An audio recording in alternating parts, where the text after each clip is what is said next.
Hello students. देखो हम last lecture में एटॉमिक स्ट्रक्चर में बात कर रहे थे स्पेक्ट्रम की। स्पेक्ट्रल लाइंस के बारे में भी हमने पढ़ लिया था। How many spectral lines will be formed in the sample of atomic hydrogen और हाइड्रोजन लाइक स्पीशीज, वो हमने फार्मूला लिख भी लिया था।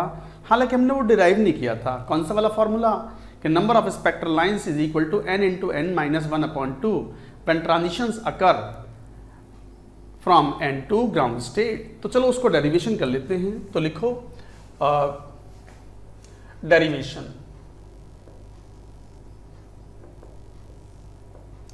Number of spectral lines, number of spectral lines is equal to n into n minus 1/2 when atoms in nth state undergo transition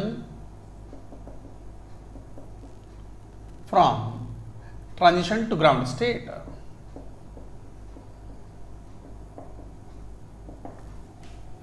तो देखो हम बात कर रहे हैं कि number of spectral lines n into n minus 1/2 होती है when atoms in the nth state undergo transition to the ground state. बहुत आसान सा डेरिवेशन है। कैसे जरा देखें।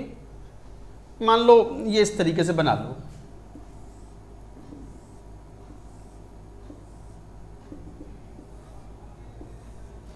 One two three four five और ये n-1 और ये nth स्टेट है। मान लो atoms are excited into this hydrogen atoms और H लाइक स्पीशीज।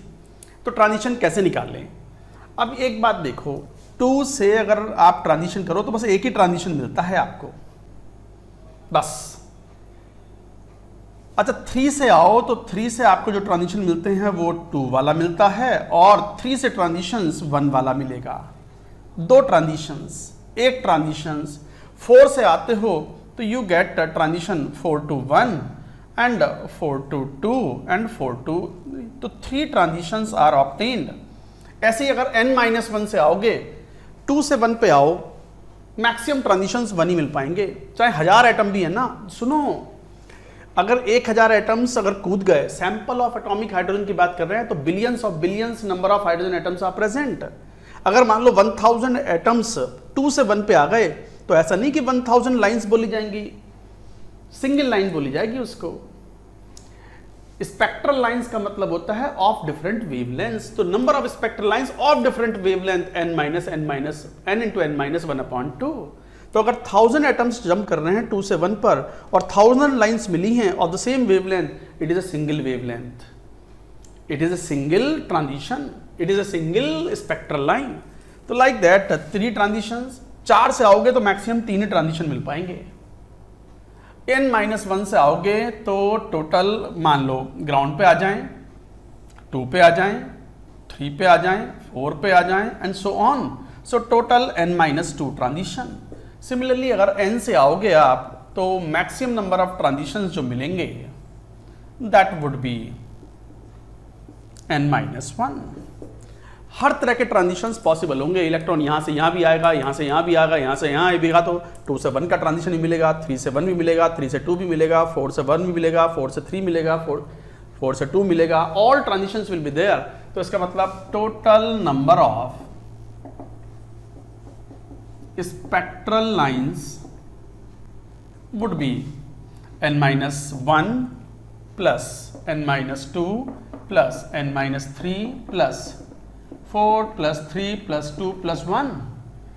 जरा सम करो, ये एक अरिथमेटिक प्रोग्रेशन बन गया और sum comes out to be n into n minus 1/2। Yes, these are the number of transitions. तो in a sample of atomic hydrogen और H लाइक स्पीशीज जो नंबर ऑफ ट्रांजिशंस होते हैं वो होते हैं n into n minus 1/2। Understood guys. तो इस तरीके से ये आप डिराइव करते हो। एक बार इसको नोट कर लो, note it down.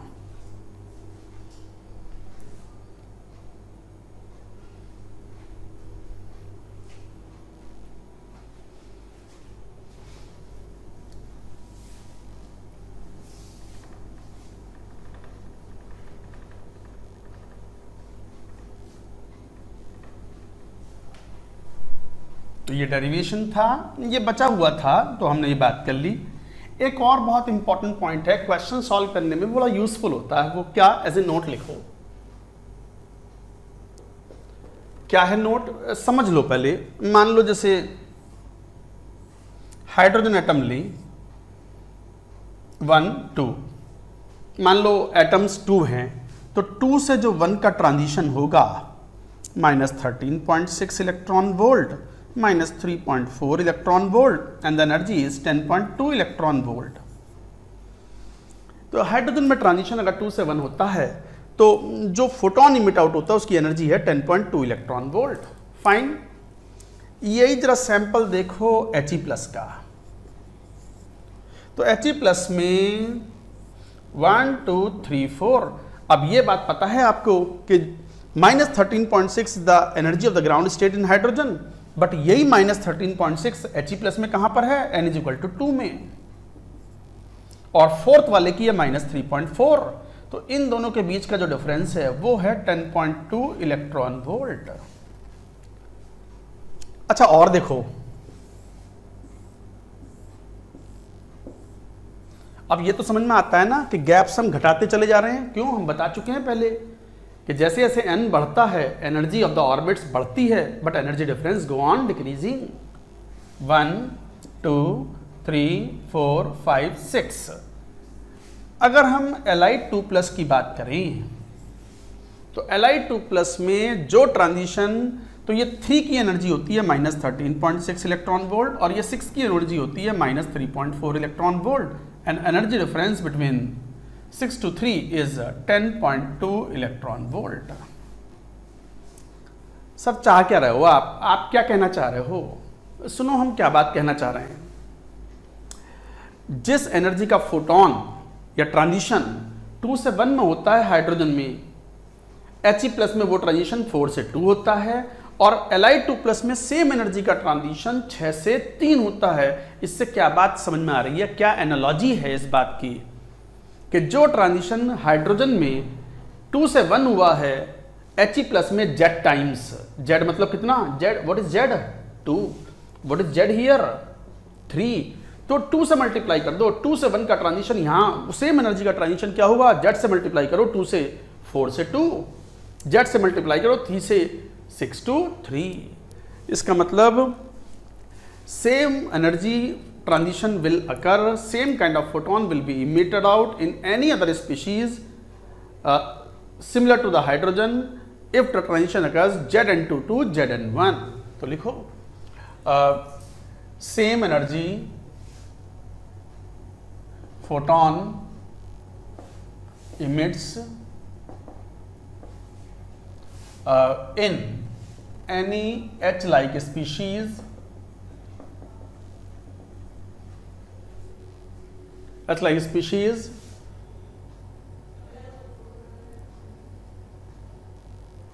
same energy photon emits in any H-like species same energy photon emits in any H-like species when transition Zn2 to Zn1 occurs। N2 to N1 transition किसके लिए है? For hydrogen atom. तो N2 से N1 का जो transition hydrogen में होता है सेम एनर्जी वाला फोटोन या ट्रांजिशन होगा Zn2 टू Zn1 में। ये बात समझ में आ गई। तो जो ट्रांजिशन हाइड्रोजन में 2 से 1 का है सेम फोटोन सेम वेवलेंथ का फोटोन इमिट आउट होगा He+ में, कहाँ, 4 से 2। उसी वेवलेंथ का फोटोन Li2+ में कहाँ इमिट आउट होगा, 6 to 3। ऐसी बेरिलियम 3+ में लोगे तो कहां से, 8 से 4। यही बात तो कह रहे थे। इसके ऊपर एक क्वेश्चन भी लेंगे। Let us take one question on it. पहले नोट कर लो इसको।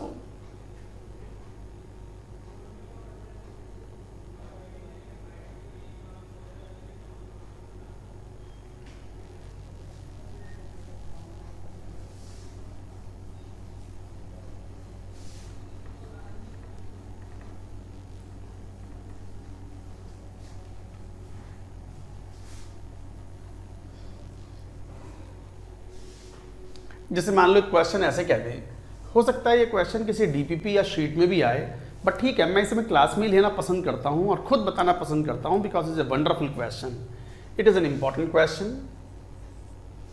क्या पॉइंट? पॉइंट देखो ये है कि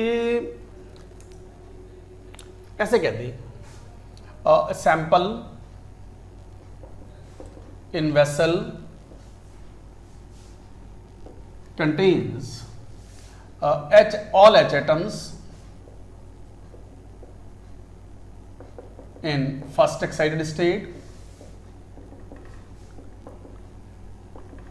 all He plus ions in मान लो third excited state, and all Li2 plus ions in fifth excited state. Find number of spectral lines observed. Find number of spectral lines observed. मतलब कितनी spectral lines emit out होंगी, ये question है और बहुत ही अच्छा सवाल है। एक कंटेनर के अंदर क्या क्या बोला इन्होंने, all H atoms in the first excited state, all He plus ions in the third excited state and all Li2 plus ions in the fifth excited state. बताओ स्पेक्ट्रल लाइंस कितनी मिलेंगी, बनाओ डायग्राम। अभी पढ़ा है ताजा वो कॉन्सेप्ट हमने। जैसे ये हाइड्रोजन है, फर्स्ट एक्साइटेड स्टेट मतलब N=2 में है, बस यहीं से ट्रांजिशन है। ये H था, तो इसमें नंबर ऑफ ट्रांजिशन कितने हो गए, n×n-1/2। सैंपल है तो 2 से ही तो आ रहे हैं, तो 2 × 2 - 1 1/2, 1 ट्रांजिशन, राइट। ये He प्लस है जिसमें सभी He plus ions are in the third excited state, तो थर्ड एक्साइटेड स्टेट से है, तो जो ट्रांजिशन 1 2 3 4, तो ट्रांजिशन नंबर ऑफ ट्रांजिशन कितने हो गए, n×n-1/2, तो कितना हो गया, ये 4 से आना है, तो 4 × 3/2 6। बट 2 से 1 एनर्जी वाला ट्रांजिशन सेम कहाँ होगा He प्लस में, 4 से 2 वाला। कॉमन हो गया, ये एक ही बार काउंट करना है, यही बात तो कहना चाह रहे थे हम। अच्छा यहां देखें 1 2 3 4 5 6, ये Li2 प्लस है। Li2 प्लस में बहुत सारे ट्रांजिशन होंगे, n×n-1/2, तो 6 × 5/2 30 15 ट्रांजिशन होंगे। बट सेम 2 से 1 जो एनर्जी वाला ट्रांजिशन था, कौन सा, 10.2 इलेक्ट्रॉन वोल्ट वाला, 10.2 इलेक्ट्रॉन वोल्ट वाला, ये ट्रांजिशन 6 से 3 होगा। इसका मतलब आंसर क्या हुआ, total number of spectral lines would be what, जरा गिनो, 1, ठीक है, प्लस 6 नहीं, 6 में से ये वाली तो कॉमन है, this and this are common, इसे एक ही काउंट होगा, तो इसका मतलब 6 - 1 प्लस 15 नहीं, 15 नहीं, 6 से 3 वाली जो लाइन है वो ऑलरेडी हम ले चुके हैं, कॉमन थी, तो 15 - 1, हाउ मनी, 1 + 5 + 14 20, यही आंसर है। So guys answer is 20, this is the answer. ये क्वेश्चन था और बहुत ही इंपॉर्टेंट क्वेश्चन था। अंडरस्टैंड करें, समझें बात को कि जो ट्रांजिशन हाइड्रोजन में N2 से N1 है, same wavelength and same energy वाला जो फोटोन इमिट आउट होगा किसी और स्पीशीज में, हाइड्रोजन लाइक स्पीशीज में, तो कहाँ होगा वो, Zn2 से Zn1, where Z is the atomic number. So this was quite an important thing. You are supposed to remember this. Bohr model में मैं टचअप कर रहा हूँ, एंड हो रहा है बिल्कुल, spectrum and Bohr model and all those things. इसके अलावा चलो एक क्वेश्चन और लेते हैं, टेक अनदर क्वेश्चन, इसको नोट कर लें पहले।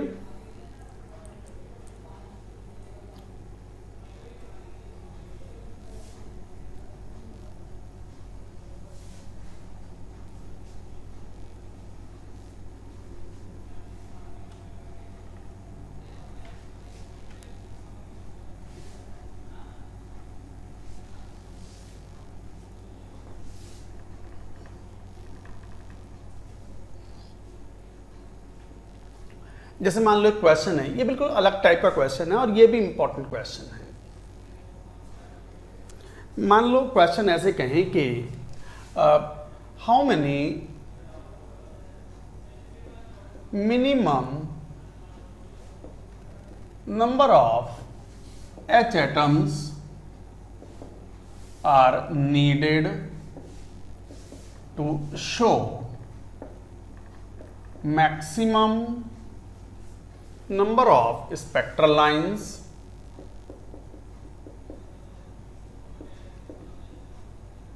from fourth excited state to ground state। ये सवाल है। पहले तो क्वेश्चन समझो, कई बार स्टूडेंट्स को ये सवाल ही समझ में नहीं आता है and it's a very important question. Again अब मैं बिल्कुल टचअप कर रहा हूँ, एंड है ये बिल्कुल, तो इंपॉर्टेंट बातें यहाँ सारी बता रहा हूँ ताकि आप पूरी बात अच्छे से समझ पाएं। क्वेश्चन पढ़ो जरा एक बार, क्या लिखा है।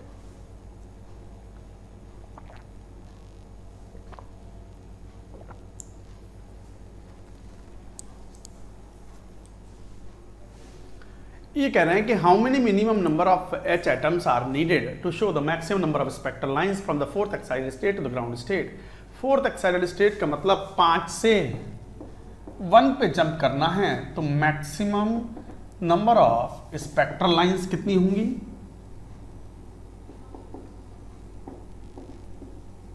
तो maximum number of spectral lines would B, formula तो ये होता है n इंटू एन माइनस 1/2, इससे ज़्यादा तो मिल नहीं सकती। n की वैल्यू 5, फोर्थ एक्साइटेड स्टेट मतलब 5 गुणा 4/2 10। तो 10 लाइन शो करने के लिए कम से कम कितने एटम चाहिए, जरा देखें तो सही।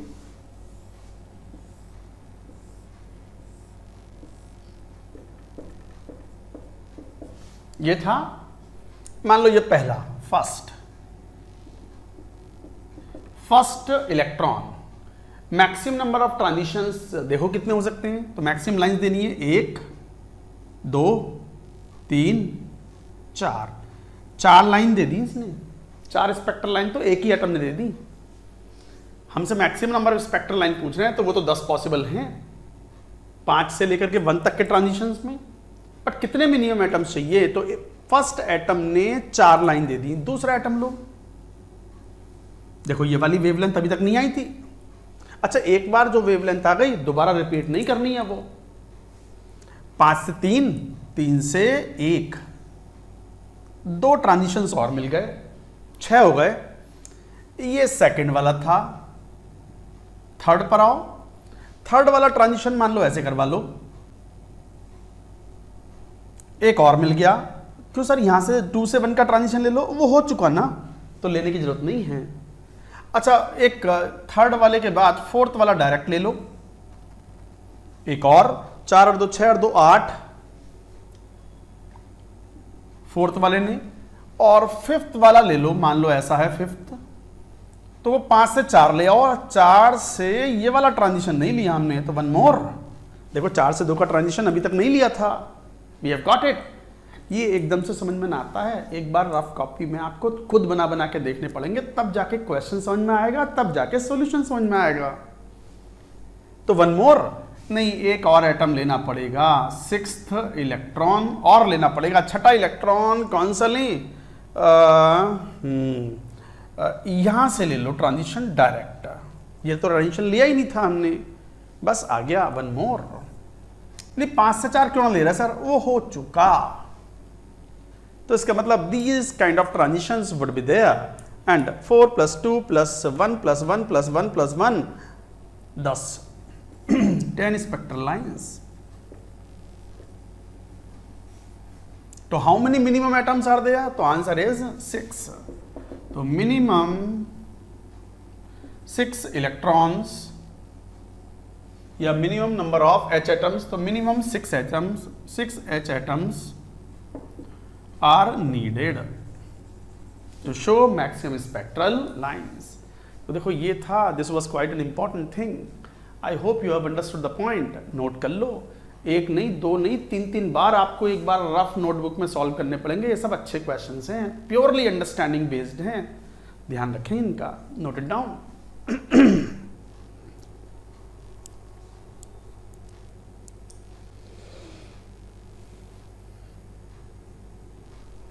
नोटेड। चलिए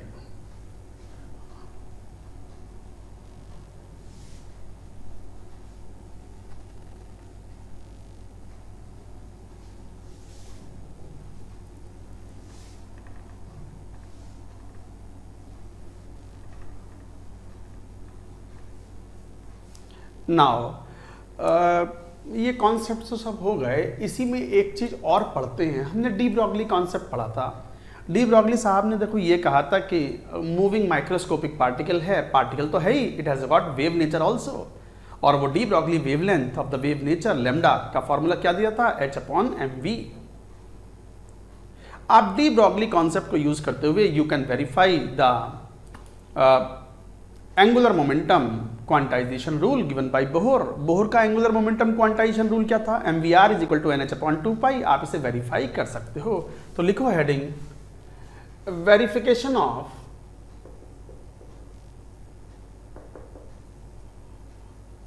Bohr angular momentum quantization rule. कौन सा, mvr = nh/2π। तो verification of Bohr angular momentum quantization rule by de Broglie.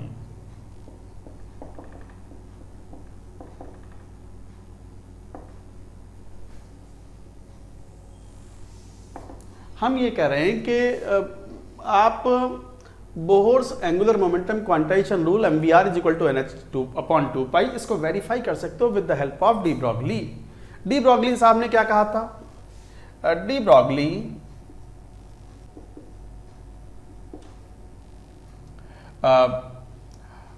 said that a moving electron in an orbit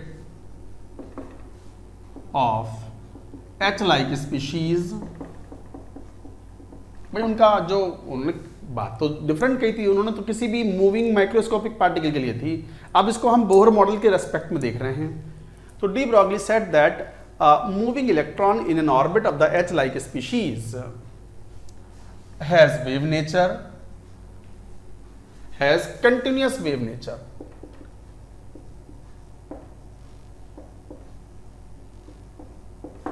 continuous wave nature. तो कंटिन्यूस वेव नेचर का मतलब क्या हुआ कि continuous wave nature अगर होना है तो जो सरकमफेरेंस है that should be the integral multiple of de Broglie wavelength. तो अकॉर्डिंग टू डी ब्रॉगली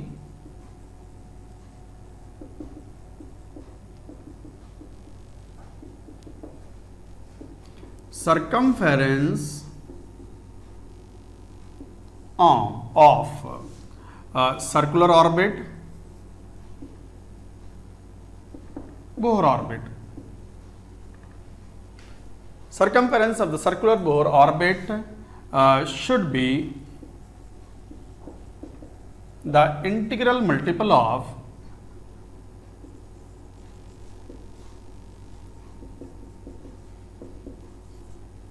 तो according to the de Broglie circumference of circular Bohr orbit should be the integral multiple of de Broglie's wavelength.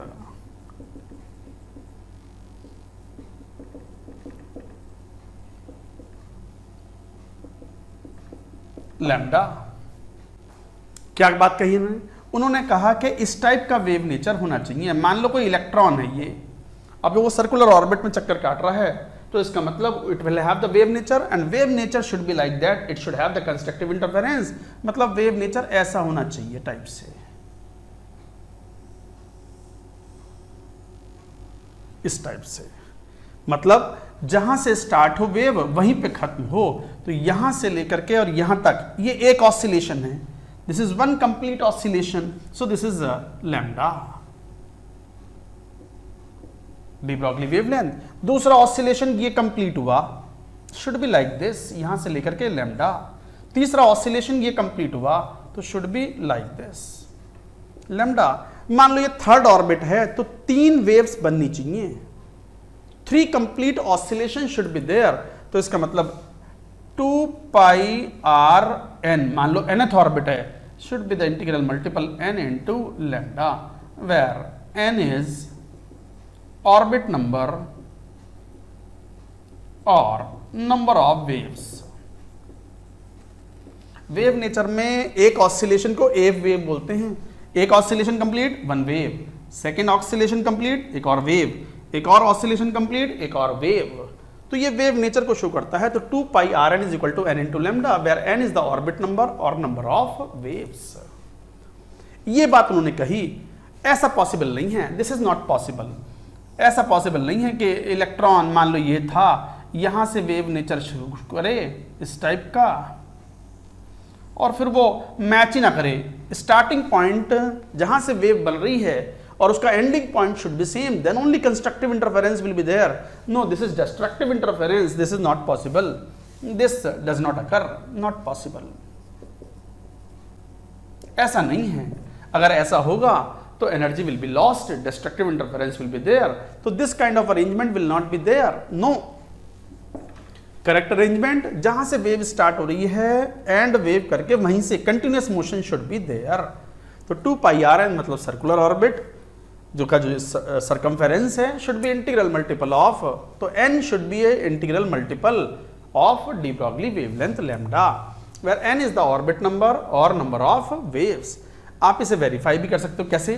2 pi r n is equal to n into H upon m into we, V N कर दो। तो यहां से अगर M V N R N ले लो तो N into H upon 2 pi. चला देखना क्या है ये क्या था? ये एंगुलर मोमेंटम ऑफ इलेक्ट्रॉन।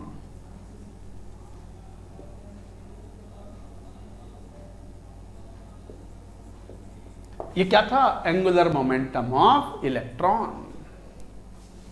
ये था angular momentum of electron and that is integral multiple of h upon 2 pi, where n is equal to 1 2 3 and so on orbit number. इसका मतलब साफ दिखता है कि डी ब्रॉगली साहब ने यह कहा कि अगर इलेक्ट्रॉन चक्कर काट रहा है इन द सर्कुलर ऑर्बिट तो वेव नेचर भी शो करेगा और नंबर ऑफ वेव्स कितनी बनेंगी? Equal to the orbit number. तो number of waves formed in the circular orbit is equal to the orbit number. तो ये बात लिखी हमने यहां रही। तो n is the orbit number और नंबर ऑफ वेव्स। तो ये बहुत इंपॉर्टेंट था, इसको भी ध्यान रखेंगे। इसके ऊपर क्वेश्चंस कैसे आएंगे पहले एक बार ये नोट कर लो। I take 1 or 2 questions on it, so note it down guys.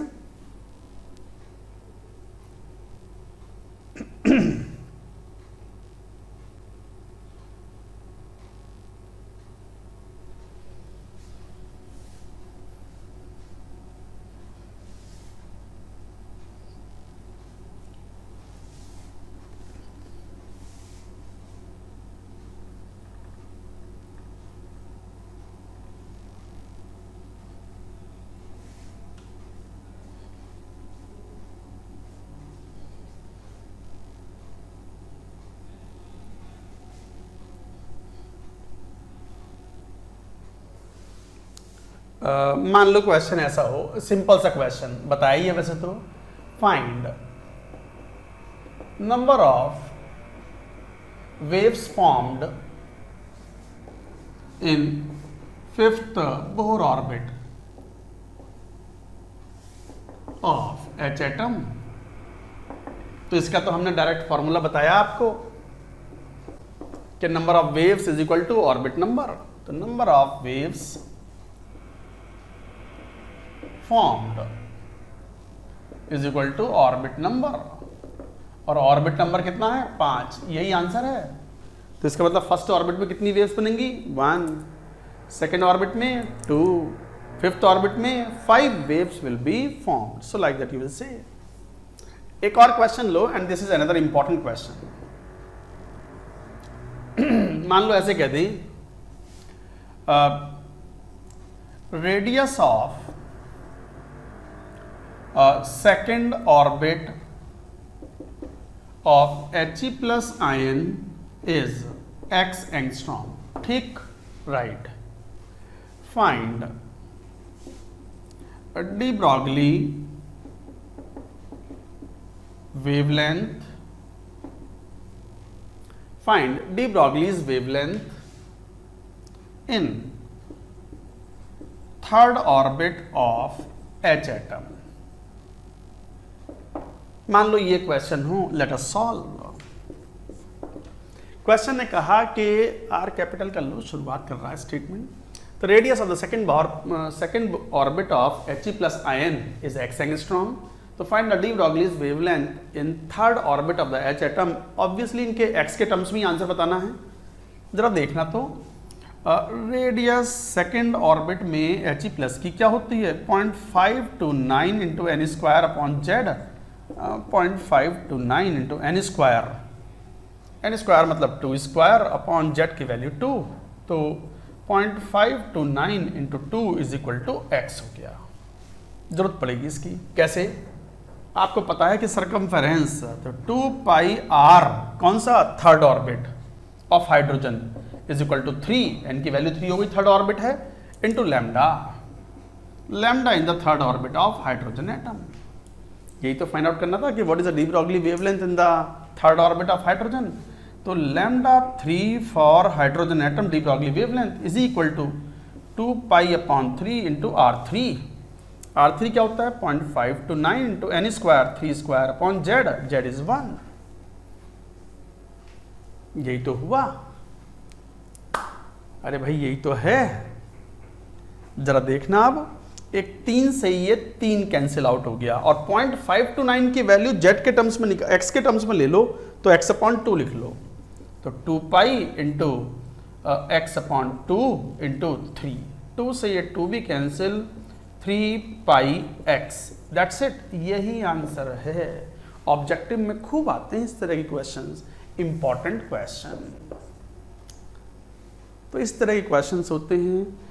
That is it. Bohr model is over, spectrum is over, everything is talked about. कोई कॉन्सेप्ट नहीं बचा है बताने के लिए। अब तो आप बहुत खुल करके क्वेश्चंस को सॉल्व कर सकते हो। बट आप तो ये बात जानते ही हो कि बोहर मॉडल तो फेल हो गया। अब ऐसा नहीं है कि बोहर मॉडल फेल हो गया तो बोहर साहब से उनके प्राइजेस वापस ले लिए जाएं। नोबेल प्राइज मिला है तो उनसे नोबेल प्राइज वापस ले लिया जाए, दो वापसी करो। ऐसा थोड़ी है। ये सब बातें जानने के बाद फिर और आगे जो मॉडल पेश किए गए, बताए गए, वो इन्हीं के बेसिस पर तो बेस्ड थे। इसके बाद जो थ्योरी आती है वो श्रोडिंगर वेव मॉडल होता है, based on de Broglie's concept of the dual nature particle as well as wave nature of the moving electron. वो बात बाद में करेंगे। चलो पहले यही बात कहते हैं, failure of Bohr model. Bohr model fail होने के कौन कौन से पॉइंट्स थे, कभी कभी उन पे भी क्वेश्चंस आता है। पहले इसको नोट करो, फिर लिखेंगे।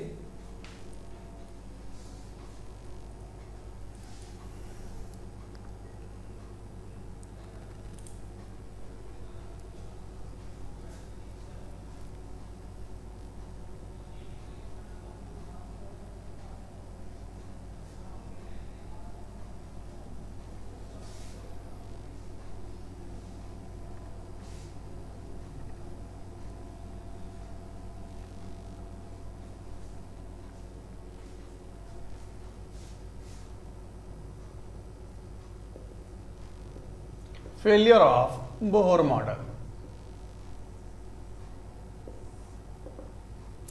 पॉइंट्स हैं, इन पॉइंट्स पे भी कई बार ऑब्जेक्टिव क्वेश्चंस बनते हैं, तो लिखो एक बार। जैसे ये बात हम शुरू से ही कह रहे हैं कि Bohr model is applicable only for single electron species like hydrogen, He+, Li2+ and all.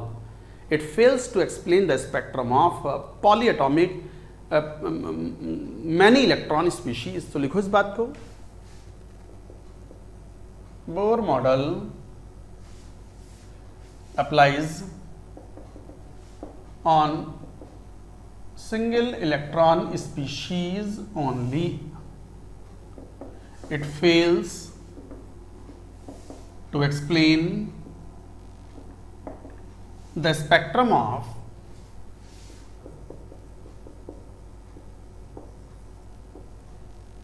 many electron species like sodium लिया, आयरन लिया, इवन बोरॉन लिया, कार्बन लिया, एटसेट्रा। इनका स्पेक्ट्रम एक्सप्लेन नहीं कर सकता। It fails to explain the spectrum of many electron species. इसका कारण है, बट वो कारण अभी समझ में नहीं आएगा। इसका कारण है शील्डिंग इफेक्ट और screening effect. You will study this shielding effect in periodic table and periodicity in properties. Chapter आएगा पीरियोडिक टेबल, आएगा, अभी टाइम है उसमें आने में। तो लिखो Bohr model does not apply on multi-electron species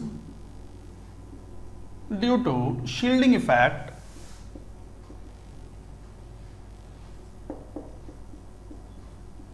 or screening effect। तो Bohr model does not apply on multi electron species due to shielding effect और स्क्रीनिंग इफेक्ट, उन पर एप्लीकेबल नहीं होता। तो स्क्रीनिंग इफेक्ट क्या है? Screening effect will study in कहां? Periodic table. पीरियोडिक टेबल में इस कॉन्सेप्ट को बात करेंगे हम, इफेक्टिव न्यूक्लियर चार्ज को या शील्डिंग इफेक्ट और स्क्रीनिंग इफेक्ट को। दूसरा जो फेल्योर का कारण था वो ये था कि जैसे एटॉमिक हाइड्रोजन का स्पेक्ट्रम था, उसकी जो स्पेक्ट्रल लाइंस थी, जब हमने हाई रेजोल्यूशन वाले स्पेक्ट्रोस्कोप यूज किए हैं। What is spectroscope? Spectrum check करने के लिए जो डिवाइस या इंस्ट्रूमेंट यूज करते हैं, दैट इज कॉल्ड स्पेक्ट्रोस्कोप। जब वो हाई रेजोल्यूशन पावर वाला इस्तेमाल किया तो वो जो स्पेक्ट्रल लाइंस थी वो भी डबलेट में, दो लाइनों में बट गई, दो फाइन लाइनों में कन्वर्ट हो गई। Bohr could not explain the fine spectrum of atomic hydrogen. When a high resolution power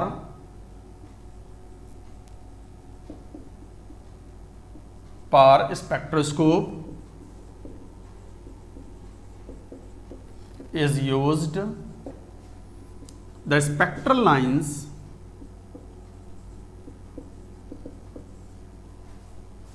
of hydrogen atom got splitted into two finer lines. Bohr could not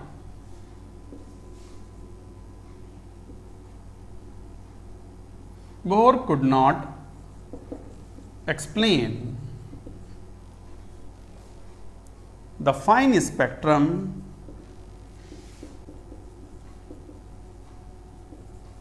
of atomic hydrogen। देखो ये तो बड़ा important point भी है। High resolution power spectroscope क्या होता है? लिख लो, what is spectroscope? Spectroscope instrument which determines spectrum. किसी स्पीशीज का स्पेक्ट्रम फाइंड आउट करना है तो ऐसे थोड़ी भाई यूं देखा गौर से घूर के तो स्पेक्ट्रम दिख गया, ऐसा होता है क्या कि घूर के देख लिया तो स्पेक्ट्रम दिख गया? अरे स्पेक्ट्रम के लिए प्रिज्म होता है, लाइट को प्रिज्म से डिस्पर्स कराना पड़ता है, डेविएट होती है, डेविएटेड का एक एंगल होता है, उसको फोटोग्राफिक प्लेट पर रिसीव करते हैं और रिसीव करने के बाद एक पूरा का पूरा एक जैसे पर्दा टाइप का होता है, उनकी इवैल्यूएशन होती है, तब स्पेक्ट्रम आता है। तो उसका जो इंस्ट्रूमेंट है दैट इज कॉल्ड स्पेक्ट्रोस्कोप। तो जब हाई रेजोल्यूशन पावर स्पेक्ट्रोस्कोप हम यूज करते हैं तो spectral lines of the atomic hydrogen got splitted into the two finer lines. ये फाइन लाइन क्यों आई? Bohr could not explain the fine spectrum of atomic hydrogen. बाद में मालूम पड़ा कि this fine spectrum of atomic hydrogen is due to the spin of the electron about its own axis. Two spin states होती हैं, you will study it in quantum numbers आने वाले lectures में। तो splitting of spectral lines into two finer lines या two fine lines is due to two spin states of electron about its own axis.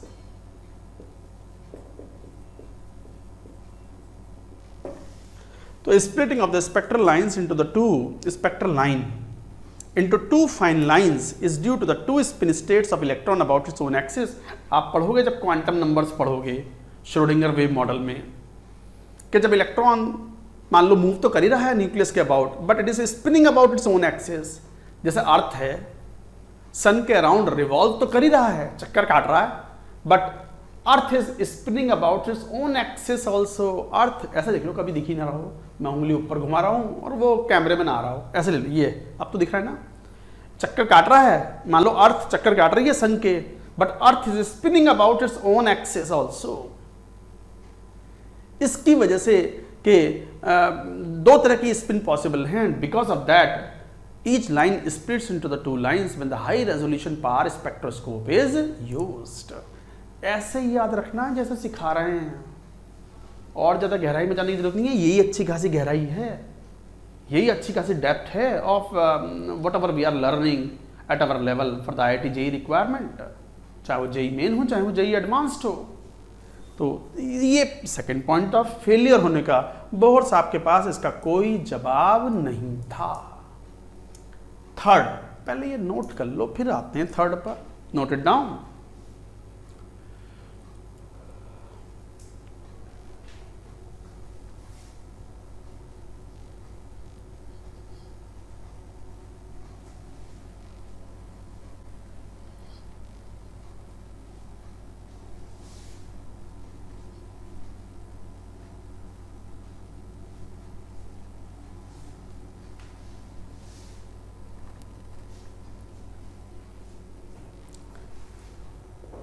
Third,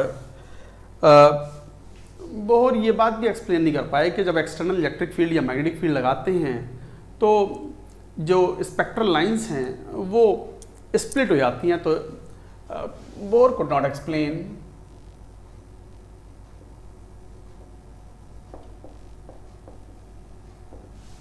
splitting of spectral lines under external electric field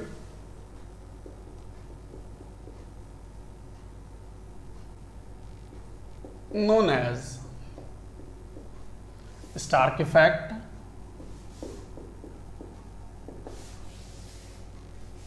or under external magnetic field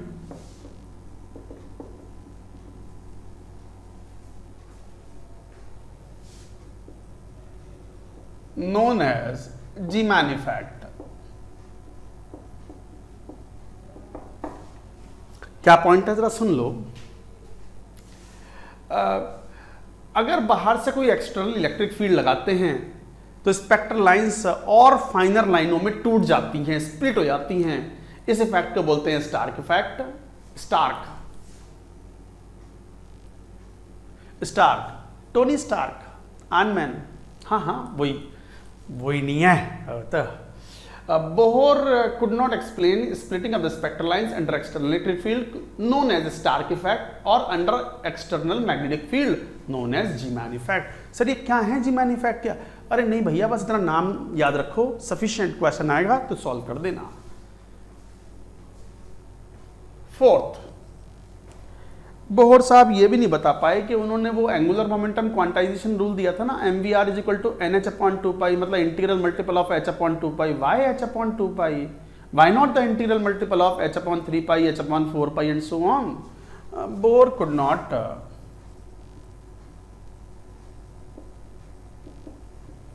explain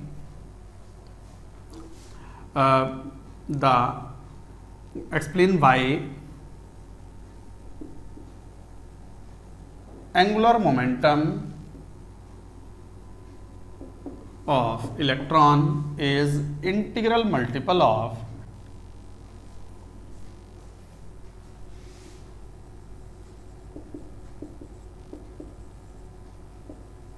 h upon 2 pi and why not h upon 3 pi, h upon 4 pi etcetera.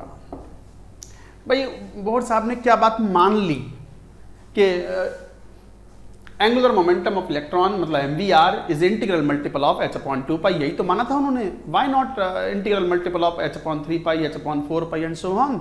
इस बात का भी उनके पास कोई जवाब नहीं था। तो दीज वर द फेलियर, और सबसे बड़ा फेलियर उनका हुआ हाइजेनबर्ग अनसर्टेनिटी प्रिंसिपल के कारण, जिसमें यही कह दिया गया कि साइमल्टेनियसली आप मूविंग इलेक्ट्रॉन की पोजीशन और मोमेंटम को एग्जैक्टली डिटरमिन नहीं कर सकते, मतलब पाथ डिसाइड नहीं कर सकते इलेक्ट्रॉन जैसे छोटे पार्टिकल के मूवमेंट का। तो फिर बोहर साहब ने ये कैसे कह दिया कि there is a circular path. अभी पढ़ेंगे इस बात को, तो बस ये ड्रॉबैक तो यही लिख दो। ये थे मेन ड्रॉबैक्स और the flaws of Bohr model. कभी कभी इन पे ऑब्जेक्टिव क्वेश्चंस आ जाते हैं, तो यू मस्ट रिमेंबर। तो गाइज ये था Bohr model, this is complete. अगला हेडिंग हम पढ़ने वाले हैं, सीखने वाले हैं हाइजेनबर्ग्स अनसर्टेनिटी प्रिंसिपल। तो ये बात नोट कर लो, उसके बाद लेंगे हाइजेनबर्ग्स uncertainty principal.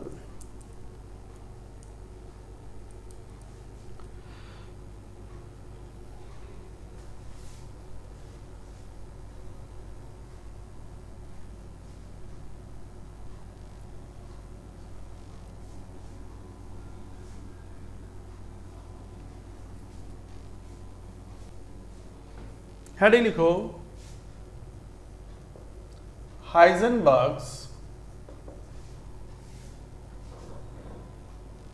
Uncertainty principle. Most fundamental principle है ये हाइजेनबर्ग्स अनसर्टेनिटी प्रिंसिपल। क्या है ये, बात करते हैं।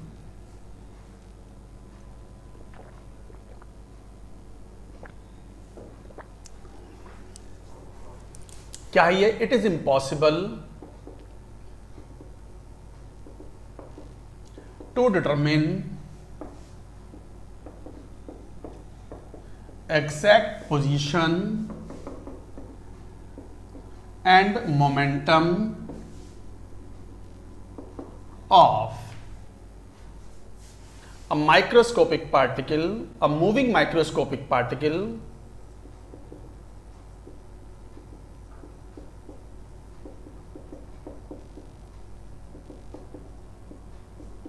like electron simultaneously। ये है statement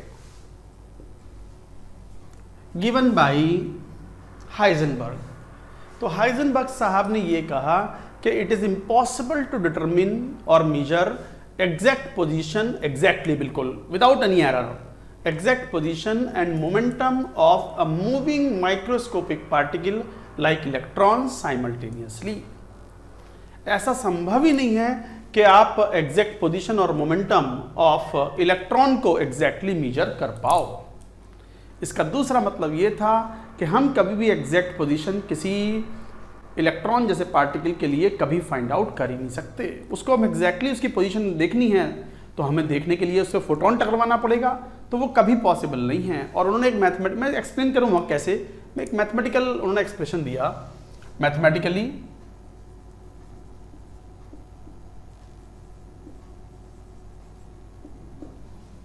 delta x into delta p should be greater than equal to h upon 4 pi. Delta x is uncertainty और एरर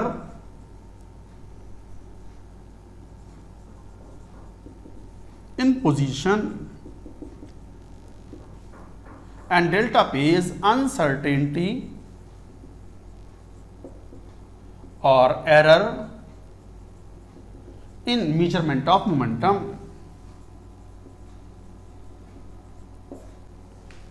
तो delta x into delta p is greater than equal to h upon 4 pi, मतलब uncertainty in position and uncertainty in momentum का जो product है वो कम से कम h/4 जितना error तो उसमें होगा, इससे कम एरर पॉसिबल नहीं है।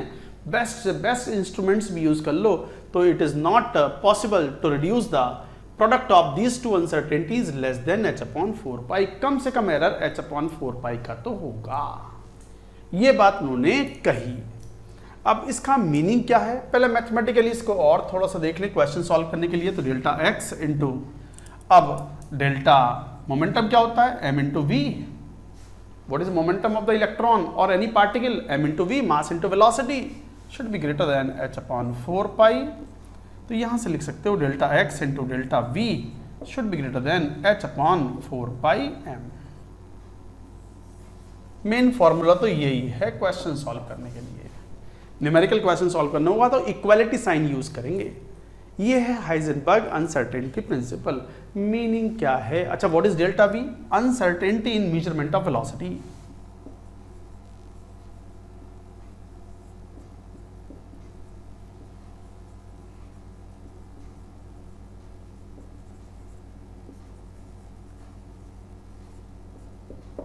Uncertainty in measurement of velocity, और डेल्टा एक्स तो बता ही चुके हैं, अनसर्टेनिटी और error in the measurement of position of electron और a microscopic moving particle. Microscopic मतलब बहुत छोटे पार्टिकल। अब थोड़ा सा समझने वाली बात है कि हम ये कह क्या रहे हैं, और बोहर मॉडल कंप्लीटली कोलैप्स हो गया हाइजेनबर्ग के अनसर्टेनिटी प्रिंसिपल के कारण। क्यों हो गया, देखो हाइजेनबर्ग साहब क्या क्या बोल रहे हैं। वो ये कह रहे हैं कि कोई इलेक्ट्रॉन है, अगर वो मूव कर रहा है और उसकी पोजीशन हम लोकेट करना चाहें, मतलब पोजीशन लोकेट करना चाहें तो देखना पड़ेगा ना कहां पे है वो, देखना तो पड़ेगा ना कहां पे है। मैं कहूं कि ये दरवाजा है, ये डोर है, इसका हैंडल मुझे देखना है, तो देखने के लिए लाइट तो होनी चाहिए ना, फोटोन तो टकराने चाहिए ना उस हैंडल से, और वो मेरी आंखों तक पहुंचने चाहिए, ताकि मेरी आंखों में जाने के बाद जो मेरे नर्व्स हैं वो उनके सिग्नल्स और सेंसर्स ट्रिप हों और मेरे दिमाग को, एक ब्रेन को सिग्नल जाए कि यस दिस इज डोर। पहले से मेरे दिमाग में फीड है कि ऐसा डोर होता है, और वो मेरा सिग्नल ट्रिप हुआ और वो मालूम पड़ गया, ब्रेन के अंदर सेंसर्स होते हैं। कहने का मतलब है कि ये सामने एक वॉल क्लॉक लगी हुई है, घड़ी है, ये मुझे दिख रही है। क्यों दिख रही है, रोशनी आ रही है, लाइट आ रही है, फोटोन टकरा रहे हैं इस घड़ी से और मेरी आंखों तक पहुंच रहे हैं, तो मैं देख पा रहा हूं। अंधेरे में कौन किसको दिखता है, अरे कोई भूत थोड़ा ही हूं जो अंधेरे में देख लूं। मान लो सारी लाइट ऑफ कर दूं तो मुझे क्या दिखेगा, कुछ भी ना दिखेगा। तो मुझे कोई चीज देखनी है, उसकी लोकेशन बतानी है। मैं कहूं डोर कहां पर है, उसकी लोकेशन ये रही, घड़ी कहां पर है, उसकी लोकेशन ये रही, ये सब लोकेशन बतानी है तो मुझे लाइट तो देनी पड़ेगी ना, फोटोन तो टकराना पड़ेगा ना उससे, और फोटोन टकराने के बाद घड़ी से मेरी आंखों तक आएगा, तब मेरी आंखों को घड़ी दिखेगी। इसका मतलब किसी ऑब्जेक्ट को अगर देखना है, उसकी लोकेशन बतानी है, उसकी पोजीशन बतानी है, तो उस पर फोटोन तो टकरवाना पड़ेगा। तो टकरवा लो, दिक्कत क्या है, नहीं दिक्कत है। यही तो हाइजेनबर्ग साहब ने कही कि इलेक्ट्रॉन एक बहुत छोटा पार्टिकल है, माइक्रोस्कोपिक पार्टिकल है, बहुत ही सूक्ष्म माइन्यूट छोटा पार्टिकल है, माइक्रोस्कोपिक पार्टिकल। इसका अपना एक मोमेंटम होता है, very small value of the momentum, velocity काफी हाई होती है। अब अगर इस इलेक्ट्रॉन को देखना है तो लाइट तो जलानी पड़ेगी, लाइट मतलब फोटॉन्स तो टकराना पड़ेगा। तो मुझे इलेक्ट्रॉन को देखना है तो photon should strike that electron, और फोटॉन होगा तो फोटॉन की अपनी एनर्जी होगी hc/λ। तो फोटॉन से जब वो टकराएगा, जब फोटॉन टकराएगा इलेक्ट्रॉन से, इलेक्ट्रॉन को देखना है तो फोटॉन टकराना पड़ेगा, फोटॉन जाएगा इलेक्ट्रॉन से टकराएगा, टकराने के बाद that photon will come to our eyes and then I will see, अरे इलेक्ट्रॉन, तो देखो भैया इलेक्ट्रॉन अंधेरे में थोड़ी दिखेगा। तो एक चीज तो आप ये समझ जाओ, कुछ भी देखना है, किसी भी चीज की लोकेशन अगर हमें डिसाइड करनी है पोजीशन डिसाइड करनी है तो लाइट तो टकरानी पड़ेगी, बगैर लाइट में अंधेरे में कुछ ना दिखता है, फोटोन तो टकराना पड़ेगा। If at all you want to see the electron, its location, its position, then photon must strike it. और फोटोन जब टकराएगा तो फोटोन का भी अपना एक मोमेंटम होता है, फोटोन की भी एक एनर्जी होती है। तो इलेक्ट्रॉन है, मान लो एक पर्टिकुलर पाथ में जा रहा था, उसको देखना था, तो हमने एक फोटोन लिया, लाइट ऑन की, फोटोन गया, टकराया, टकरा के हमारी आंखों में, जब वो टकराया तो फोटोन के पास भी तो अपना मोमेंटम था, फोटोन के पास भी तो एनर्जी थी। It lost its energy, it gave it's energy two electron and electron का मोमेंटम चेंज हो गया। तो फोटोन का मोमेंटम इज पार्शियली और fully transferred two electron and electron का मोमेंटम चेंज हो गया। तो हमने पोजीशन देखने के चक्कर में इलेक्ट्रॉन के मोमेंटम में एरर क्रिएट कर दिया। Now velocity is changed. भाई जैसे कोई चीज है, कोई ऑब्जेक्ट है, उसको मैं किसी और चीज से टकरवा दूं तो मोमेंटम एक्सचेंज होंगे ना। भले ही law of conservation of momentum apply कर दोगे, भले ही आप law of conservation of energy apply करोगे, बट चेंज तो हो जाएगी ना उस ऑब्जेक्ट की। तो फिर क्या हुआ, आपने इलेक्ट्रॉन को जब देखा, उस पर फोटोन टकरवाया, तो फोटोन का मोमेंटम पार्शियली और fully it is transferred to the electron and because of that its momentum is change and there is a error in the measurement of और डिटर्मिनेशन ऑफ मोमेंटम। तो momentum में error आ गया। Position also will have the error. अच्छा, एक optics का नियम है, ऑप्टिक्स का एक जनरल रूल है क्या, कि अगर आप फोटोन जो इस्तेमाल करते हो देखने के लिए इलेक्ट्रॉन को, किसी इलेक्ट्रॉन को देखने के लिए या उसकी पोजीशन बताने के लिए फोटोन तो टकराना पड़ेगा, लाइट तो जलानी पड़ेगी, तभी तो आंखों को दिखेगा वो। तो जब फोटोन टकराओगे तो it is found that the uncertainty in position of the electron or microscopic particle is of the order of the wavelength of the light used. This is the rule of optics. तो लिखो इस बात को, a general rule of optics is that the uncertainty or error in position of electron is of the order of wavelength of photon employed.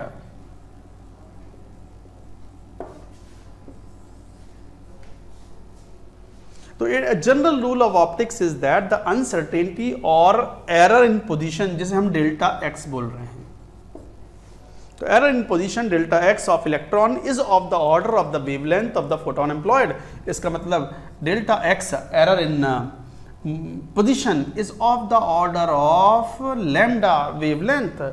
आप सोचो कि नहीं, error बहुत कम चाह रहे हैं हम तो चाह रहे हैं कि इलेक्ट्रॉन की पोजीशन एग्जैक्टली फाइंड आउट हो जाए, एरर मिनिमल हो जितना पॉसिबल हो। तो बहुत कम अगर एरर चाह रहे हैं हम, सुन लो, बहुत कम एरर चाह रहे हैं पोजीशन में, तो ऑब्वियसली फिर हमें बहुत कम वेवलेंथ की लाइट यूज करनी पड़ेगी, और बहुत कम वेवलेंथ की लाइट यूज करेंगे तो उसकी एनर्जी क्या होती है वेवलेंथ फोटोन की, hc/λ।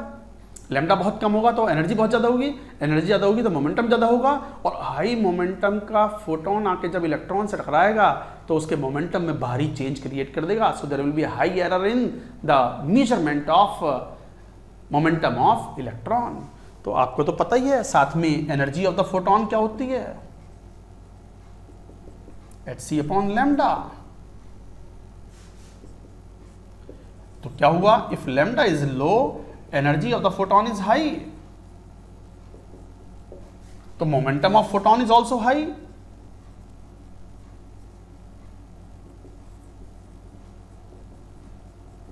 मोमेंटम ऑफ फोटोन भी बहुत ज्यादा होगा, और हाई मोमेंटम का फोटोन आकर के जब टकराएगा इलेक्ट्रॉन पे तो इलेक्ट्रॉन के मोमेंटम में भारी चेंज क्रिएट करेगा, एरर क्रिएट करेगा, error in momentum will be very high. इसका मतलब यह हुआ कि मिनिमम एरर इतना तो है ही, अगर आप एरर पोजीशन में कम रखोगे तो मोमेंटम में बढ़ जाएगा, मोमेंटम में कम रखोगे तो पोजीशन में एरर बढ़ जाएगा। आप सोचो कि नहीं मोमेंटम में एरर बहुत कम चाहिए, तो मोमेंटम में एरर बहुत कम चाहिए, तो बहुत कम मोमेंटम या बहुत कम एनर्जी वाला फोटोन टकराओगे, और बहुत कम एनर्जी वाला फोटोन टकराओगे तो lambda should be very high. Lambda should be very high means uncertainty in the position will be very high. बच ना सकते। ऐसा ना है कि चित भी मेरी और पट भी मेरा, ये कहावत होती है। किसको समझ में ना आई हो टेंशन ना ले, समझ में आ गई बात, ये समझ लें। इसका मतलब ये हुआ कि some error will always be there in the measurement of position and momentum simultaneously। exactly आप डिटरमिन नहीं कर सकते। आप अगर पोजीशन एग्जैक्टली मेजर करना चाहोगे तो there will be more error in the momentum, और यदि मोमेंटम को एग्जैक्टली मेजर करना चाहोगे तो there will be high error और मोर एरर इन पोजीशन। मैंने पूरी बात कह दी, पेट भी मेरा दुख गया बोल बोल के, समझ लो अच्छे से, जरूरत पड़े तो दोबारा रिवाइंड करके ये सारी बात हाइजेनबर्ग समझ लेना। क्या था, क्या कह रहे हैं हाइजेनबर्ग साहब? यूं कह रहे हैं हाइजेनबर्ग साहब कि exactly simultaneously position and momentum of a moving microscopic particle like electron can never B determined. और इसका निष्कर्ष ये निकला कि हाइजेनबर्ग साहब ने कहा कि माइक्रोस्कोपिक पार्टिकल जैसे इलेक्ट्रॉन जैसे पार्टिकल का पाथ डिसाइड नहीं किया जा सकता। तो फिर बोहर साहब ने ये कैसे कह दिया कि ये रहा देखो न्यूक्लियस, ये रहा देखो इलेक्ट्रॉन गोल चक्कर काट रहा है सर्कुलर ऑर्बिट में। सर्कुलर पाथ या circular orbit can never be decided, we can never find out. हो सकता है सर्कुलर घूम रहा हो, you can never verify. Heisenberg said that you can never decide the path और trajectory of a moving microscopic particle. Microscopic particle के लिए valid है ये, लार्ज पार्टिकल्स के लिए नहीं, क्रिकेट की बॉल के लिए नहीं। क्रिकेट की बॉल तो ली, बॉल मारी, पैराबोलिक पाथ बनाती भी जाती है। प्रोजेक्टाइल मोशन पढ़ते भी हो आप, फिजिक्स में पढ़ते होंगे प्रोजेक्टाइल मोशन, हो गया होगा शुरू या नहीं भी हुआ मुझे मालूम नहीं है। तो प्रोजेक्टाइल मोशन होता है इस टाइप से, उसकी रेंज निकालते हो, हाइट निकालते हो, कहां तक जाएगा। तो सर क्रिकेट की बॉल का पाथ तो पता है हमें, पैराबोलिक पाथ होता है प्रोजेक्टाइल मोशन में। अरे वो क्रिकेट की बॉल है, वो कोई इलेक्ट्रॉन थोड़ी है, तो इसका मतलब मास नीचे आ रहा है। यहाँ क्रिकेट की बॉल का मास बहुत ज्यादा है, क्रिकेट की बॉल का मास बहुत ज्यादा है, तो ये अनसर्टेनिटी का जो प्रोडक्ट है दिस इज नेग्लिजिबल। तो इसका मतलब ये हुआ कि Heisenberg uncertainty principle is meaningful, significant only for microscopic particles, not for macroscopic particles। लिख लें इन सब बातों को, लिख लो अब।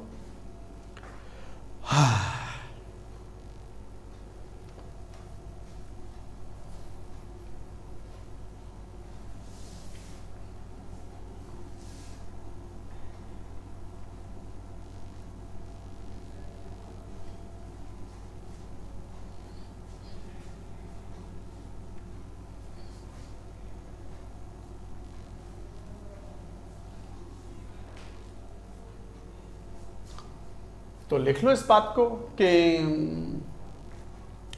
If we use a high wavelength light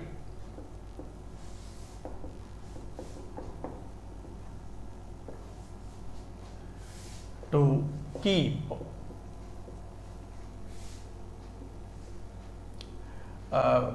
low error और uncertainty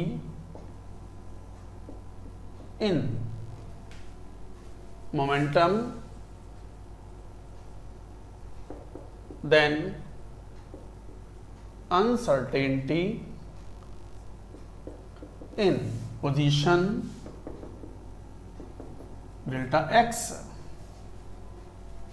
यहां कितना था delta p, then uncertainty in position will be high and vice versa।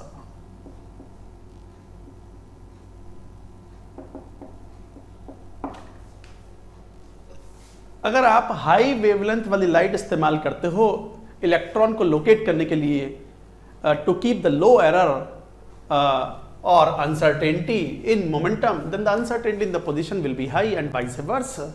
तो अनसर्टेनिटी का एक मिनिमम प्रोडक्ट तो हो गई होगा। ये था मेन। अच्छा, हाइजेनबर्ग्स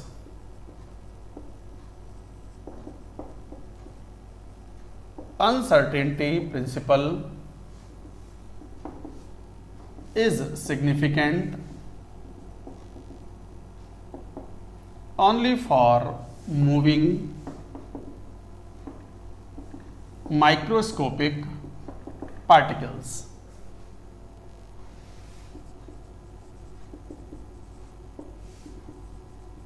Like electron, proton, atom, etc.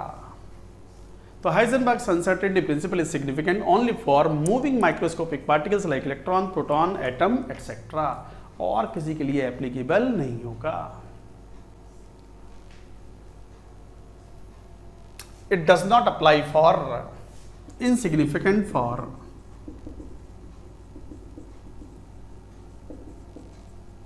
Large particles like cricket ball etcetera. इसका मतलब यह हुआ, अकॉर्डिंग टू, सबसे मेन कंक्लूजन का निकला, अकॉर्डिंग टू हाइजेनबर्ग, पाथ और ट्रेजेक्ट्री, पाथ और trajectory of moving microscopic particle,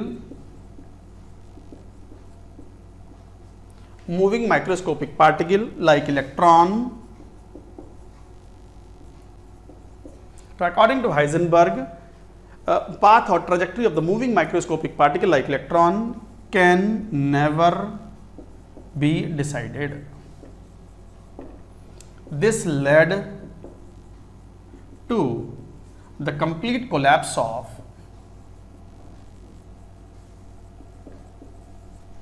Bohr model. Bohr model में तो कहा ही ये था कि इलेक्ट्रॉन गोल चक्कर काट रहा है, सर्कुलर ऑर्बिट में घूम रहा है, इलेक्ट्रॉन का पाथ या ट्रेजेक्टरी सर्कुलर है, जबकि इन्होंने कहा कि इलेक्ट्रॉन की ट्रेजेक्टरी तो आप डिसाइड ही नहीं कर सकते, आप वेरीफाई नहीं कर सकते, एक्सपेरिमेंटली चेक नहीं कर सकते, तो आपने कैसे मान लिया कि सर्कुलर है। तो this led to the complete collapse of Bohr model. So the concept of orbit was replaced by orbital as we can only talk about probability of finding electron in space. We can only talk about probability of finding electron in space, but exactly हम बता नहीं सकते कि वो कहाँ पर होगा। तो so the concept of orbit was replaced by the concept of orbital, as we can only talk about probability of finding electron in space at any point. तो किसी पॉइंट पर इलेक्ट्रॉन के पाए जाने के चांसेस कितने हैं, प्रोबेबिलिटी कितनी है, हम केवल वो बता सकते हैं, हम एग्जैक्टली नहीं बता सकते कि इलेक्ट्रॉन कहाँ पर है। So the concept of orbit was replaced by orbital, और ऑर्बिटल की परिभाषा हम बाद में पढ़ेंगे। Orbital is a 3 dimensional space around the nucleus where the probability of finding electron is high. लिख भी लो एक बार परिभाषा, ऑर्बिटल की डेफिनेशन लिखेंगे, पहले एक बार ये नोट कर लो सारे points.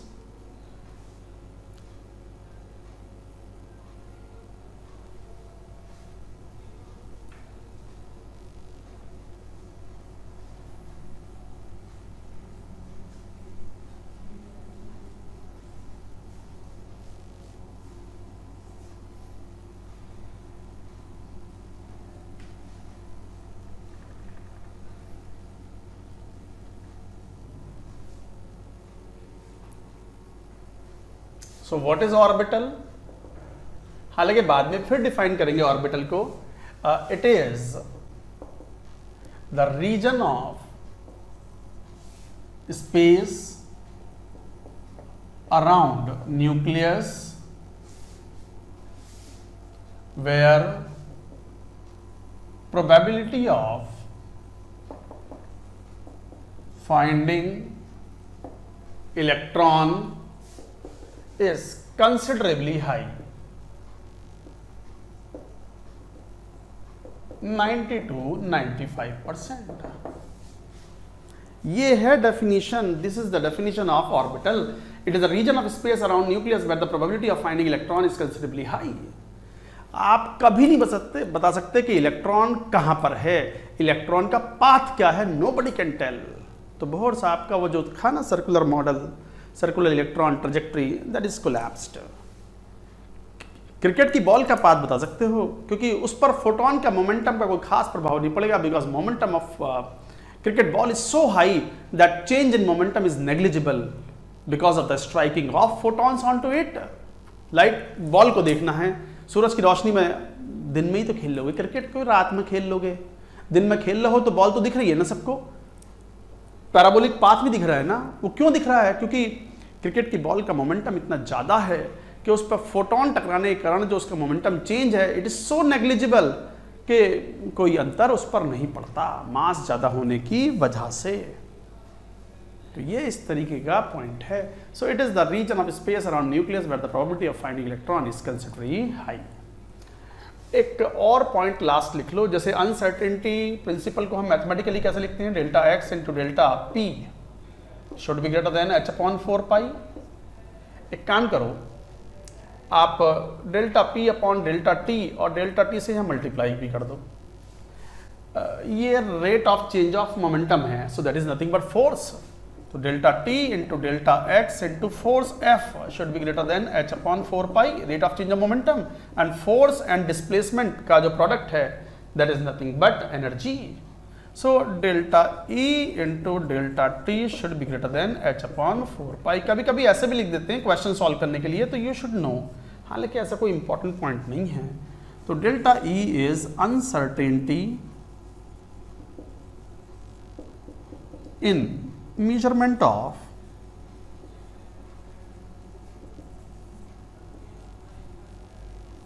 energy and delta E T is the uncertainty in measurement of time. तो कभी कभी आप ऐसे भी लिख लेते हो हाइजेनबर्ग अनसर्टेनिटी प्रिंसिपल, वो कोई बड़ी बात नहीं है. तो गाइज ये था हाइजेनबर्ग अनसर्टेनिटी प्रिंसिपल. एक ही तो फॉर्मूला है, डेरिवेशन हमें नहीं पढ़ना है. It is quite complex in the quantum mechanics. आपको बस फॉर्मूला याद रखना है, delta x into delta p should be greater than h upon 4 पाई. तो इस तरीके से तो ये जो फॉर्मूला था वो याद रखना है, delta x into delta p should be greater than h upon 4 pi. Numerical solve करने हैं तो इक्वालिटी साइन यूज करोगे. अच्छा, ये तो पता ही है कि एच अपॉन 2 पाई को कई बार हम एच बार भी लिखते हैं. It is read as h bar. शायद बताया या नहीं बताया मैंने कि एच अपॉन 2 पाई को हम एच बार भी लिखते हैं. एच के ऊपर काट देते हैं, एच का जो ऊपर का जो हेड है ना, इसको थोड़ा कट कर देते हैं, बार, एच बार पढ़ते हैं इसको.